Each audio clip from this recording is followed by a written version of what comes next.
faith in Him, right, of our endurance and our love for Him. And then the fourth way, the first was the meetings, and then personal study, and then prayer, and then number 4 is our ministry. And our ministry is, of course, probably the primary way that we worship Jehovah today, because this is where we give the sacrifice of our lips, the fruit of our lips, in praising Jehovah out in the public.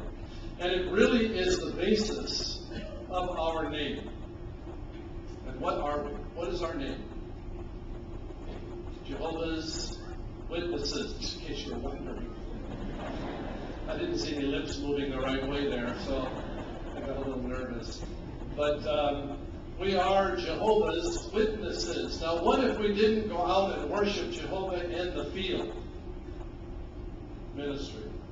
What would we be? Jehovah's. Yeah. Just some church called Jehovah's.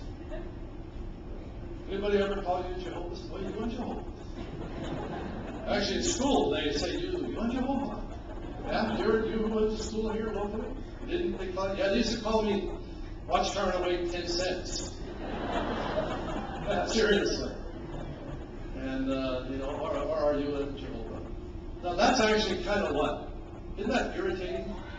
Yeah, someone says, oh, son, you're Jehovah.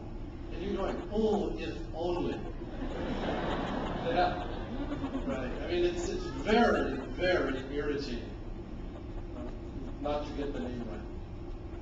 But then if in Jehovah's eyes, the witness is left off of us, then it's not so much irritating as it would be saddening to Jehovah for us not to be doing the witnessing work, the primary way that we worship Jehovah. So remember that.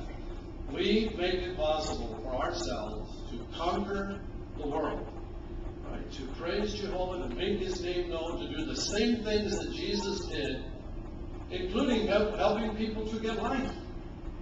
Because by our ministry, we are bringing people to life, to the real life. But we need to have those 4 ways of worship as a real prominent part of our life.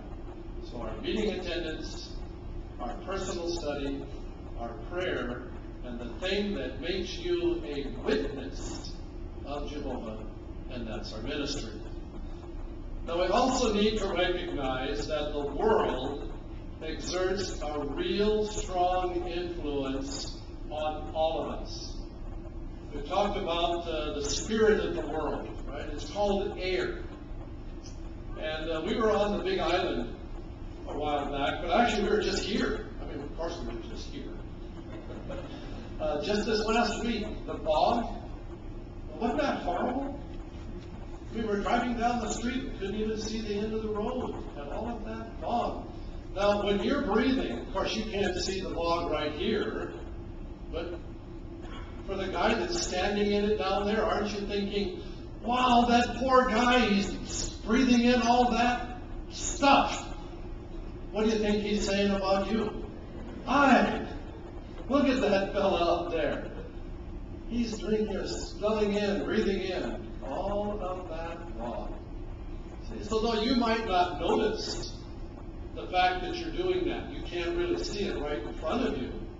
The fact of the matter is that you're being affected by it. And if you have asthma or some other kind of a respiratory weakness, when the fog is here, if we have Kona winds, you really know about it, don't you? Well, the same is true with the spirit of the world. It is the dominant attitude exhibited by mankind alienated from Jehovah. Now, from a distance, you'll be able to see how bad it is. But it's just like that fog.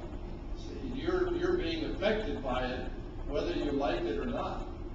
So if the fog is really bad, what do? You put on a gas mask, some kind of a filter arrangement, so that you don't get the bad effects of that very poor air.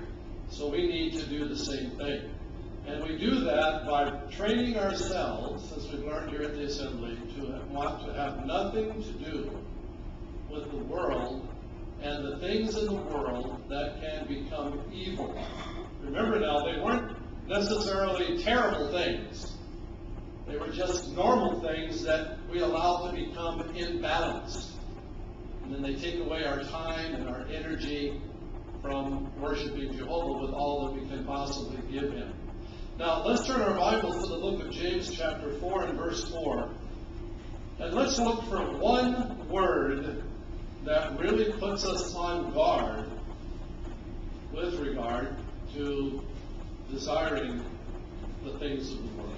Okay, James chapter 4 and verse 4. And we're going to look for one word.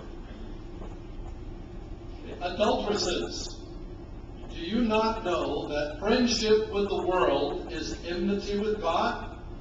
Whoever therefore wants to be a friend of the world is constituting himself an enemy of God.